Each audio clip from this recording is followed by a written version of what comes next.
worth asking yourself. It's like, drop what you're doing that's foolish, that you know is foolish, and pick an aim that's worthwhile, to make things better for yourself, like you're worth taking care of, like you're worth something, and to surround yourself with people who believe the same and who are rejoicing in your accomplishments and unhappy when you fail, right? And you're comparing yourself to your accomplishments of yesterday and not to someone else's today, so that you're not jealous and bitter. And you put your own house in order so that you're not cursing the world when some of its disarray might be your fault. And you're trying to pursue something meaningful, and you're doing your best to tell the truth and all of that. And then you see what happens. Who the hell are you? You think you're a miracle of some bloody bizarre sort. We've been around for 3.5 billion years. Every single one of your relatives propagated successfully. And here you are, against all possible odds, in this world of hell in some sense, and bitterness and tyranny and malevolence. And yet, God only knows what's inside you, this capacity for consciousness, the capacity to confront potential and to turn it into something good. That's us, man. That's the Western story. That's the individual as the cornerstone of the state. That's our responsibility, and it really is who we are. And so we need to know that, and we need to remember it, and we need to act it out. And then maybe we can see what we can do about it, and see how good we can make things. And maybe that would be the purpose of your damn life, right? Not to be happy. It's like, there's problems to be solved. Be happy after you solve the goddamn things, right? So I learned, because I looked at dark things, that I learned that the light was more powerful than the darkness as far as that I was concerned, and that people were capable, each of us, of remarkable things, and that we need to know that that's what we are. We're this consciousness that confronts potential with all its catastrophe. That's what we are. That's what makes us in the image of God. That's what gives us our intrinsic value. And that idea that we have intrinsic value, that's the bedrock presupposition of our state. We're going to question that, or we're going to live it out. Better to live it out. Find out who you are. In order to have any positive meaning in your life, you have to have identified a goal, and you have to be working towards it. And there is a technical reason for that. And the technical reason, as far as I can tell, is that the circuitry that produces the kind of positive emotion that people really like is only activated when you notice that when you're proceeding towards a goal that you value. And so that means that if you don't have a goal that you value, you can't have any positive emotion. So technically, that's the incentive reward system, and the underlying circuitry is dopaminergic. And when that circuitry is activated, then it's part of the exploratory circuit. It gives you the sense of being actively engaged in something worthwhile. And that's, you tend to think of positive emotion as something produced by reward. But there's two kinds of positive emotion. One is the reward that's associated with satiation, and that's consummatory reward, and that's the reward you get when you're hungry and you eat. But the thing about eating when you're hungry is that it destroys the framework within which you were operating. Right? It's time to eat. Well, you eat, and then that framework's no longer relevant. So the consummatory reward eliminates the value framework. And then you're stuck with, well, what are you going to do next? And so the consummatory reward has with it its own problems. But the incentive reward is constantly what keeps you moving forward. And incentive reward, because it's dopaminergic, also is analgesic, literally analgesic. So if you're in pain, you take opiates, and that will cut the pain, but so will psychomotor stimulants like cocaine or amphetamines. And so it's literally the case that if you're engaged in something that's engaging and you're working towards a goal, that you're going to feel less pain. And you can see this happening with athletes who, they'll break their thumb or something, or maybe sometimes even their ankle, and they'll keep playing the game.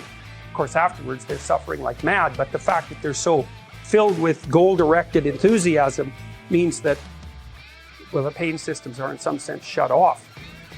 So that's an interesting thing, because what it suggests, then you could imagine, I might say, well, how happy are you that you've made a certain amount of progress? And if you think about it, what you'd say is, well, it depends on how much progress and in relationship to what.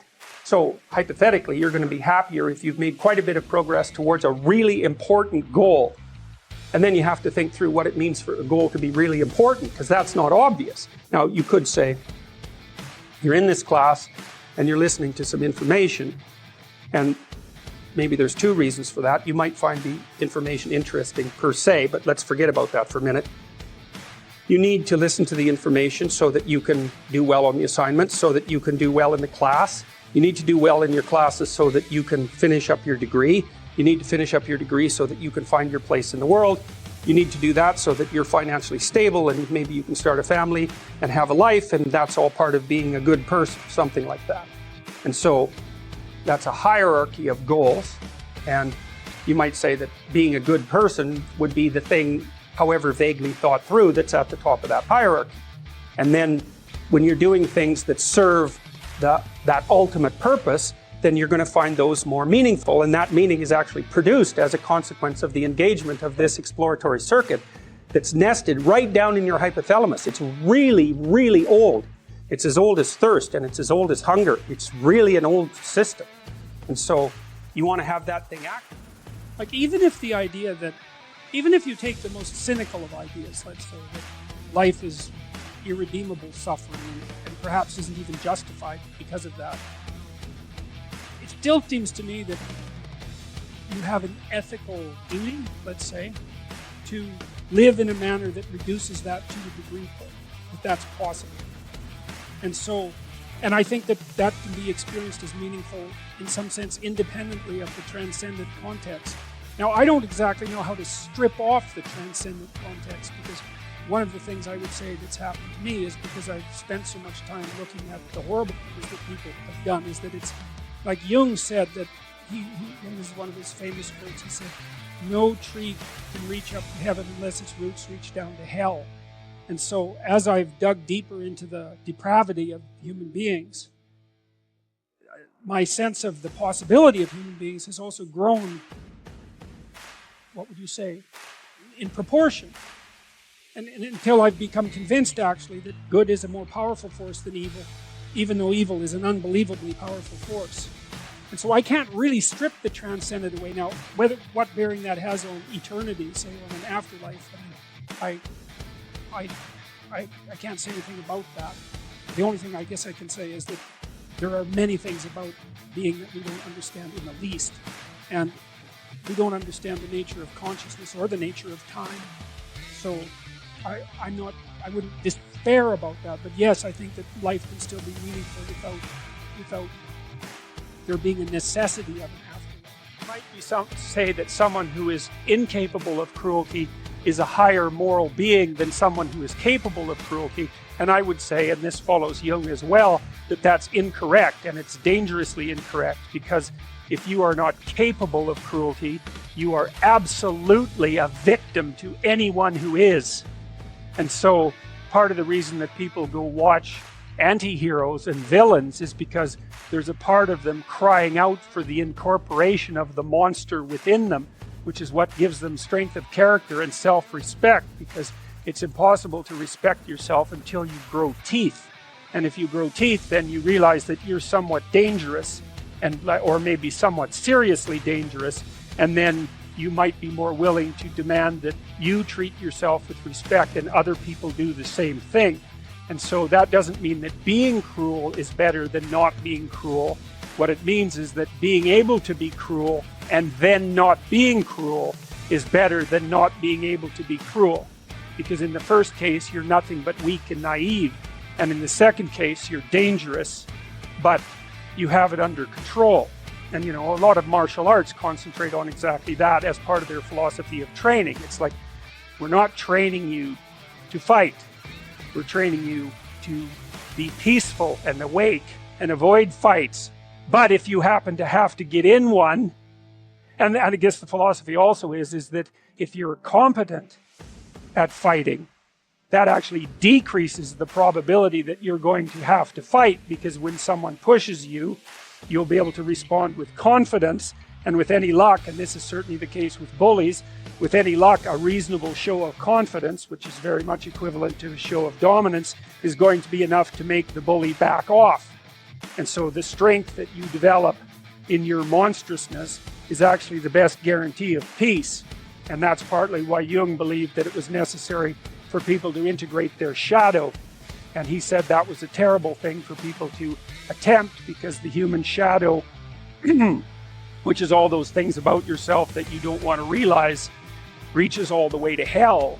And what he meant by that was it's through an analysis of your own shadow that you can come to understand why other people are capable, and you as well, of the sorts of terrible atrocities that characterized, let's say, the 20th century. And without that understanding, there's no possibility of bringing it under control. When you study Nazi Germany, for example, or you study the Soviet Union, particularly under Stalin, and you're asking yourself, well, what are these perpetrators like? Forget about the victims, let's talk about the perpetrators. The answer is, they're just like you. And if you don't know that, that just means that you don't know anything about people, including yourself. And then it also means that you have to discover why they're just like you. And believe me, that's no picnic. So that's enough to traumatize people, and that's partly why they don't do it. And it's also partly why the path to enlightenment and wisdom is seldom trod upon, because if it was all a matter of following your bliss and doing what made you happy, then everyone in the world would be a paragon of wisdom. But it's not that at all. It's a matter of facing the thing you least want to face.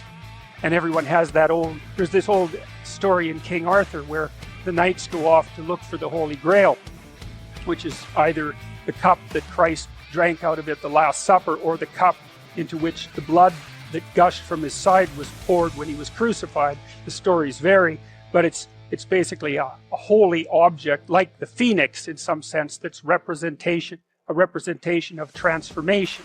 So it's an ideal. And so King Arthur's knights, who sit at a round table because they're all roughly equal, go off to find the most valuable thing. And where do you look for the most valuable thing when you don't know where it is? Well, each of the knights looks at the forest surrounding the castle and enters the forest at the point that looks darkest to him. And that's a good thing to understand, because the gateway to wisdom and the gateway to the development of personality, which is exactly the same thing, is precisely through the portal that you do not want to climb through. And the reason for that's actually quite technical. This is a Jungian presupposition too, is that, well, there's a bunch of things about you that are underdeveloped, and a lot of those things are because there's things you've avoided looking at because you don't want to look at them, and there's parts of you you've avoided developing because it's hard for you to develop those parts. And so it's by virtual necessity that what you need is where you don't want to look, because that's where you've kept it.